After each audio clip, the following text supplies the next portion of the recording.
आलोक जी जिस तरह से अपने प्रदेश अध्यक्ष को, यूपी के प्रदेश अध्यक्ष को जितना नीचा दिखाया, ये बात सिद्ध कर दी जो जनता बार बार कहती रहती है कि परिवार के आगे सब बेकार, परिवार के आगे सब बेकार। वो दिखा दिया कि जब ये माला जपने लगते हैं अपने परिवार फर्स्ट फैमिली का, तो ये भी भूल जाते हैं कि प्रदेश अध्यक्ष की भी एक बहुत बड़ी रिस्पॉन्सिबिलिटी होती है और एक स्टैंडिंग होती है।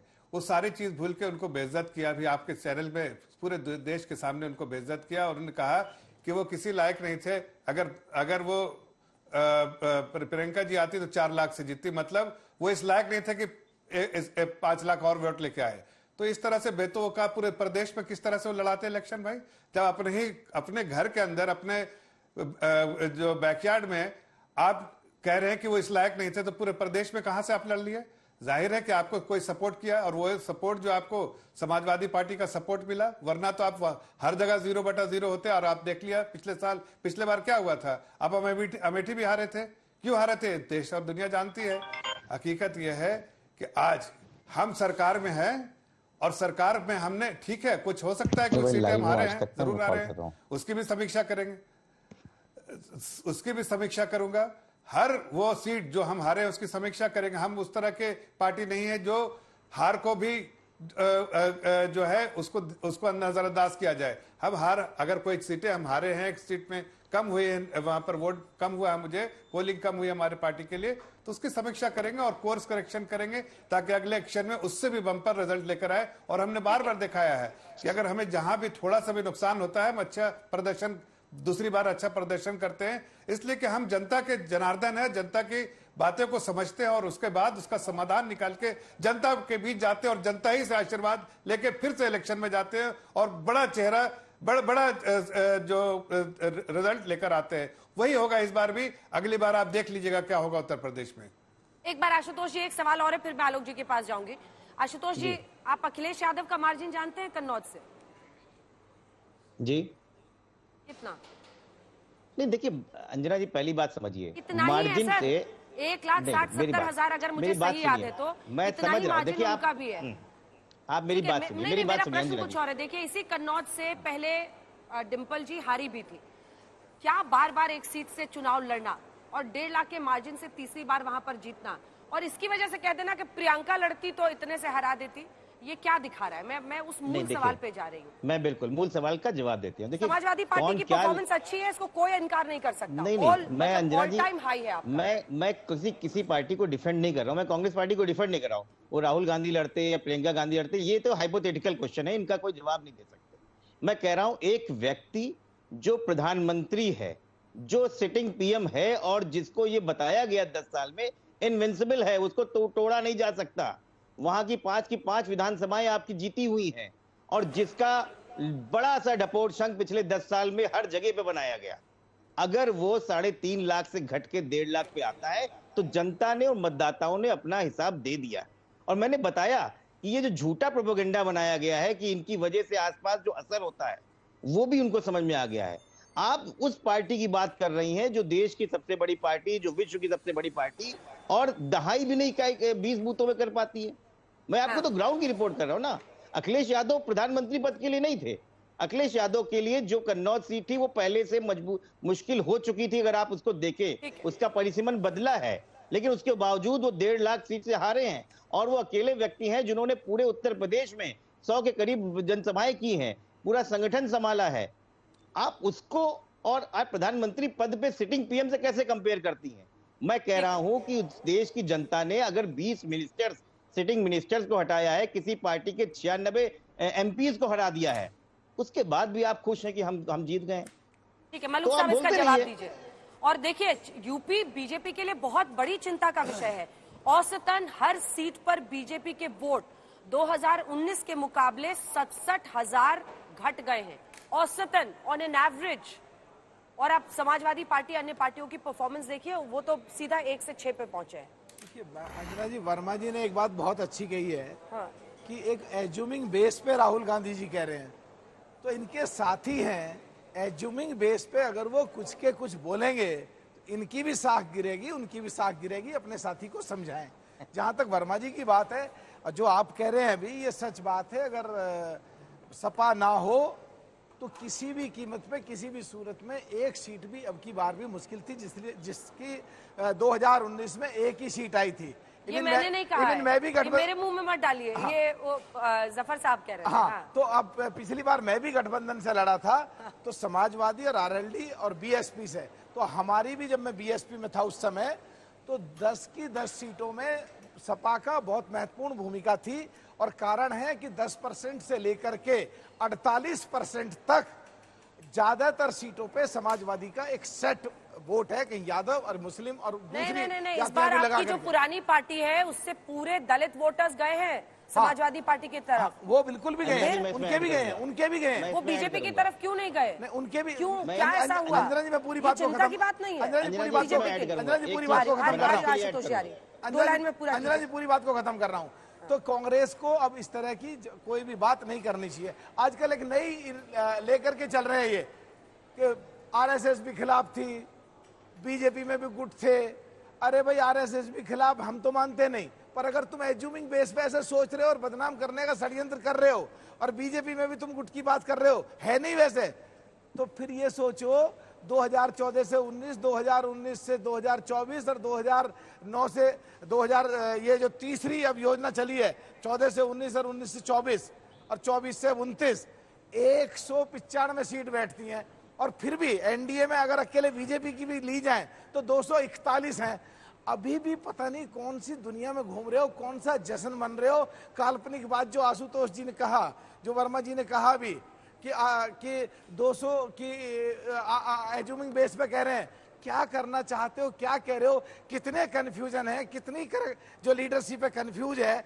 लोकसभा में जो लोकसभा का अध्यक्ष था वो कंफ्यूज, कभी महामहिम राष्ट्रपति, राष्ट्र की पत्नी, मोदी जी बन जाओ तो हमें कोई दिक्कत नहीं, कभी अपने आप को चिड़ी मार, कभी जेब कतरी, 3 साल तक अध्यक्ष नहीं बना, कंफ्यूजन। अरे अब कंफ्यूजन छोड़ दो।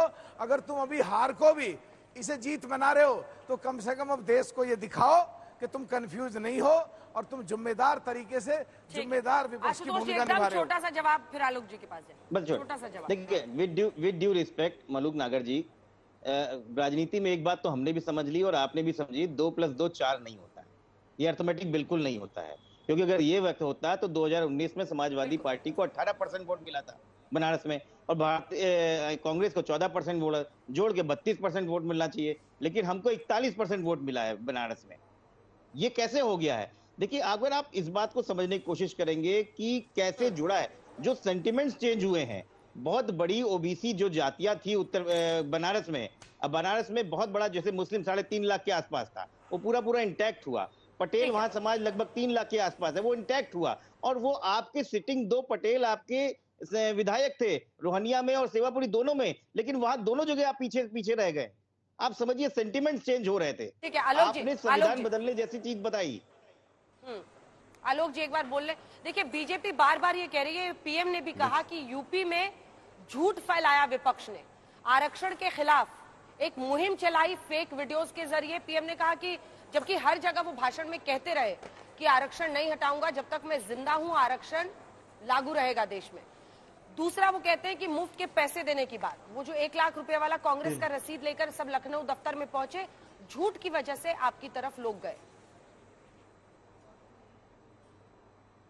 देखिए, हमने कभी किसी मैनिफेस्टो का जनता जानती भी है, कुछ भाजपा के द्वारा प्रायोजित लोगों को भेज दिया जाए तो इसका मतलब नहीं है कि जनता बाकी सब जो है वो समझ नहीं रही थी। हमारी सरकार आती तो स्वाभाविक है हम जरूर करते उस काम को, और जनता इस बात को जानती है। दूसरी बात यह है कि झूठ तो सबसे ज्यादा मोदी जी ने फैलाया इस पूरे देश के अंदर, चाहे वो हिंदू मुस्लिम करने में हो, चाहे मैनिफेस्टो को लेकर हो। मतलब देश के प्रधानमंत्री मछली से शुरू हुए और मुजरे तक पहुंच गए, और आरोप दूसरों पर लगाए जा रहे हैं। देश के प्रधानमंत्री के झूठ और अहंकार को देश समझ चुका है, इसीलिए बनारस में उनकी जो अभी जीत भी है वो पराजय से भी खराब है। देश के प्रधानमंत्री रहने के बाद आपकी ये सिचुएशन हो गई कि प्रशासन के बल पर आपको बहुत लोगों के नॉमिनेशंस रिजेक्ट कराने पड़े। हार से भी बदतर सिचुएशन है। पिछले 10 दिन से 15 दिन से मां गंगा का नाम सुनाई नहीं दिया है। अब बात आती है कि किसने झूठ फैलाया कि हम लोग इसमें संविधान में परिवर्तन करेंगे और 2/3 बहुमत चाहिए, 400 सीट चाहिए। ये हमारे स्टेटमेंट तो नहीं थे। अयोध्या के सांसद लल्लू सिंह जी ने क्या क्या कहा, और राजस्थान में मुख्यमंत्री और उप मुख्यमंत्री और एक सांसद प्रतिनिधि ने क्या क्या कहा, वो पूरे देश ने देखा है। तो मुझे लगता है कि बीजेपी ने जो असली मंशा थी वो देश के सामने आ गई। अब मलूक भाई भी बड़ी बड़ी बातें कर रहे हैं। अभी 5 साल तक वो मायावती जी के बारे में माला जपते थे इसी टीवी चैनल पर बैठकर, उसी पार्टी को छोड़कर चले गए। अब वो मोदी जी कर रहे हैं, तो खैर कोई बात रही होगी। 5 साल आप सांसद रहे, आपने काम किया या नहीं किया, आपको तो लड़ना चाहिए था। चाहे बसपा से लड़ते, चाहे इंडिपेंडेंट लड़ते, जनता तय करती है आपको कितनी वोट मिली।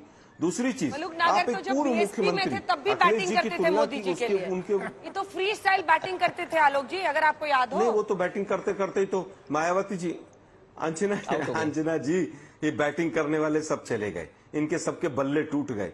आप देख लीजिए उड़ीसा में क्या हुआ। दूसरी सरकार आ गई, उन्होंने भी 10 साल बैटिंग की थी, नवीन पटनायक जी ने, और वहां पर आंध्रा के अंदर भी बैटिंग हो रही थी, और बैटिंग करते करते सरकार चली गई। और मायावती जी का तो भविष्य पूरी तरह से, अरे तो उनकी जगह तो बीजेपी आ गई है ना। मैं नहीं कह रहा कौन आया कौन नहीं आया, मैं फिर कहूंगा कि बैटिंग करने वाले लोग बैटिंग जो दूसरों के लिए करते हैं वो कभी सफल नहीं हो पाते। मलूक जी मेरे बड़े भाई हैं, अच्छी बात है वो बीजेपी ज्वाइन कर ले, बेहतर है, कहीं पर भी जाएं।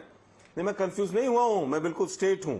मैं कह रहा हूं जिन जिन लोगों ने बैटिंग की, जिन जिन लोगों ने बीजेपी की चिलम भरी, हमारे यहाँ पर देहात में कहावत है, वो सब लोग, वो सारे दल बीजेपी ने समाप्त कर दिए। वो शिवसेना हो चाहे अकाली हो, जिन जिन लोगों ने हाथ मिलाए उनको सबको समाप्त कर दिया। अब आता है एक पूर्व मुख्यमंत्री की तुलना वर्तमान के प्रधानमंत्री से, वो 10 साल से रहे हो और जिनके पीछे हजारों करोड़ रुपया मीडिया पे केवल उनकी छवि को चमकाने में लगाया जाता हो, उनसे तुलना नहीं की जा सकती है। मैं चैलेंज करता हूं कि बीजेपी के संसदीय दल की मीटिंग करा लीजिए और गुप्त मतदान कर लीजिए और किसी को खड़ा कर दीजिएगा, मोदी जी हार जाएंगे।